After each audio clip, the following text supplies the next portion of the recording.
You know that colleague who sleeps like a baby for 8 to 9 hours and still looks like a zombie from The Walking Dead? And that entrepreneur you know who sleeps 4 hours and floats around the office like an Energizer bunny on steroids? Turns out, sleep isn't a math problem where more hours equals more energy. It's more like pizza. Better to have one slice of a good margarita than half a box of frozen cardboard from the supermarket. Scientists have discovered an inconvenient truth. Our brain doesn't work like a phone battery that just needs long charging. It's more like a moody artist, it cares about the quality of the performance, not the number of hours on stage. While your neighbor heroically collects their sacred 8 hours, staring at the ceiling half the night, you can, in 4 to 6 hours, go through all the important sleep cycles and wake up fresh as a morning breeze. The secret is simple: instead of running a marathon, you can sprint and still win the race. In the kingdom of sleep, quality beats quantity. Your brain is not some chaotic party. Imagine your sleep as a 5-act play your brain puts on every 90 minutes. Act 1 and 2, light dozing. You drift between reality and sleep like a tourist wandering between duty-free stands. Act 3 and 4, repair works. Your body fixes everything you've trashed during the day, releases hormones, restores tissues, builds muscle. Final act, REM sleep. That's where your brain plays Tetris with your memories, reshuffling, sorting, deleting the useless, saving the important. The problem is, most people wake up like rude audience members bursting into the theater mid-scene. You catch your brain in the middle of repairs, and all day you feel like a half-finished project. Smart people, on the other hand, wake up right when the curtain drops after the final bow. No confusion. No where am I and who are all these people? Just clean, steady energy of a body that finished its work and is ready for a new day. So try waking up after 4 or 6 hours instead of some random 7-something.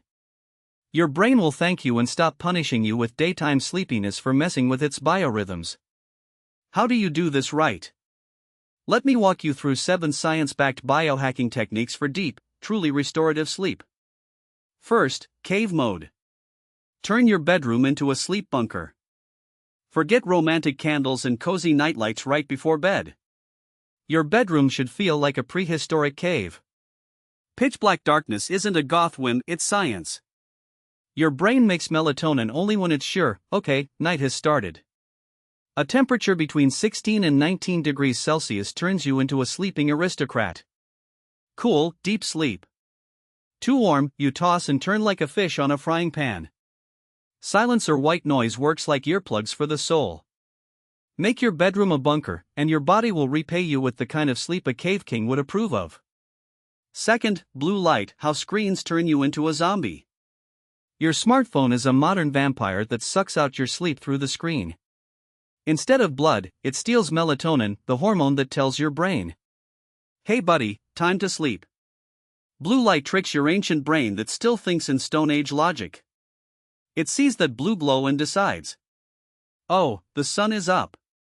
Time to go hunt mammoths. So it starts waking you up at 1 in the morning. The sneaky part? It works like a drug. The more you watch, the more you want.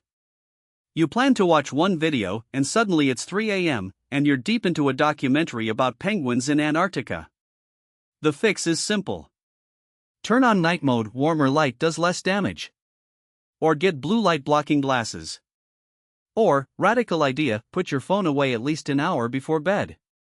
Your melatonin will thank you. And the penguins? They'll still be there tomorrow. Third, magic supplements, your sleep first aid kit. If your sleep is like a cranky child who refuses to go to bed, magnesium glycinate is that child's favorite lullaby. It relaxes both your nerves and your muscles, the ones that spent all day tense from stress and terrible office chairs. L-theanine from green tea is like a tiny meditation in a capsule. It tells your anxious brain, relax. Tomorrow isn't the end of the world, it's just Monday. But don't treat these like miracle pills. They're not sleeping meds that knock you out cold. They're more like a gentle nudge to your body, hey, maybe, it's time to rest? And they work best as part of a team, dark room, cool temperature, phone out of reach. They're not solo rock stars. Magnesium without a proper routine is like an actor without a stage, talented, but not very useful.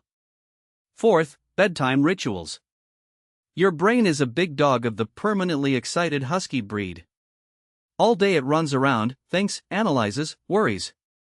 And by evening, you expect it to instantly turn into a calm pug. Yeah, no. Like any smart animal, the brain can be trained. A bedtime ritual is basically the place command for your mind.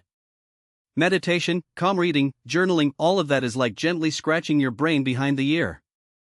Good brain. Calm brain. Binaural beats sound like something from sci-fi. But in reality, they're just lullaby music for your neurons. Different frequencies in each ear create a soft wave of relaxation. The key is to pick 1 or 2 rituals and stick to them almost religiously.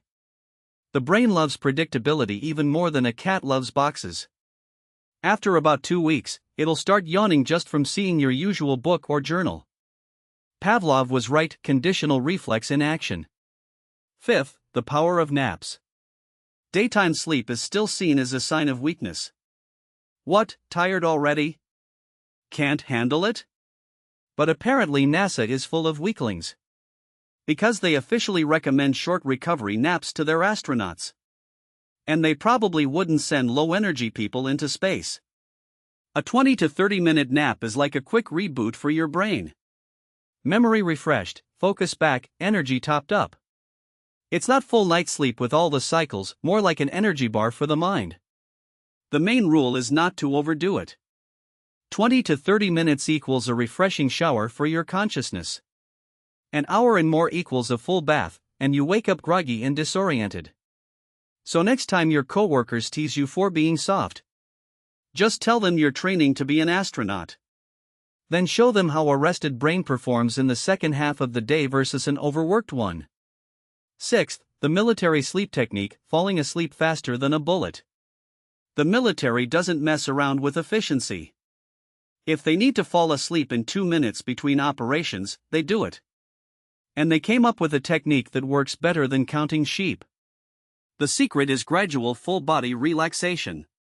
Start with your face. Relax your forehead, eyes, jaw like you're giving yourself DIY Botox. Then your shoulders and arms. Imagine they're melting like ice cream in the sun. Breathing long, complete exhale. As if you're letting out all the stress of the day. Then your legs relax from hips down to your toes. And the final step, clearing your mind. Picture a perfectly still lake. Or just repeat, don't think. Don't think. The catch is, it's not a one-time magic trick, it's a skill. The first attempts might fail, your brain will resist like a stubborn kid. But after a couple of weeks of practice, you'll be falling asleep faster than your favorite app loads.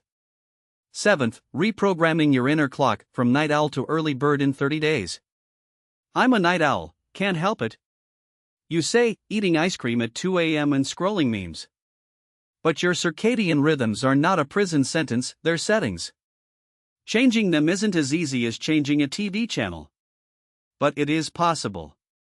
Your internal clock is run by 3 big levers: light, food, and habits. Morning light tells your brain, wake up. A late dinner at 9 whispers, we're heading toward sleep soon. A consistent routine is like a metronome for your biological clock. If you want to become an early bird, start with light. The moment you wake up, go to sunlight or sit under a bright lamp. Your brain needs to get the message, this is morning. In the evening, the opposite. No bright lights, only warm, dim lamps. Candles are fine too. Food matters as well. An early breakfast kicks your metabolism into day mode. A big late dinner slows it down and tells your body, we're not done yet. With about a month of consistent effort, you can genuinely shift from night owl to cheerful early bird. Biology is on your side, you just need to work with it, not against it. The bottom line, the problem is not the body, it's the mind. Turns out, all this time we've been fighting the wrong enemy. We thought the body was tired. But the real culprit is the brain, that restless workaholic. That runs 24/7 without weekends or vacations. Modern life has turned our brain into a browser with 100 tabs open. Notifications, news, likes, comparisons, plans, worries.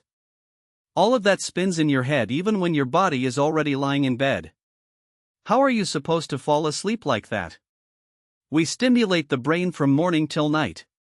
Coffee, energy drinks, stress, social media, series. And then we're surprised it can't just switch off on command.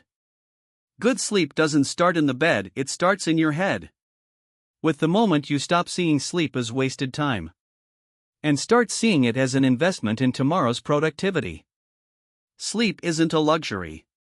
It's fuel for your brain. So experiment. Maybe you're one of those rare people who genuinely feels great on 4 to 6 hours. Or maybe your body loves 9 hours of sleep and thrives on it. Listen to yourself, not public opinion. And, by the way, hit subscribe so you don't miss the next video. Or I'll talk about secret Japanese sleep techniques. Who knows, maybe that's when you finally start waking up more rested than you have in years.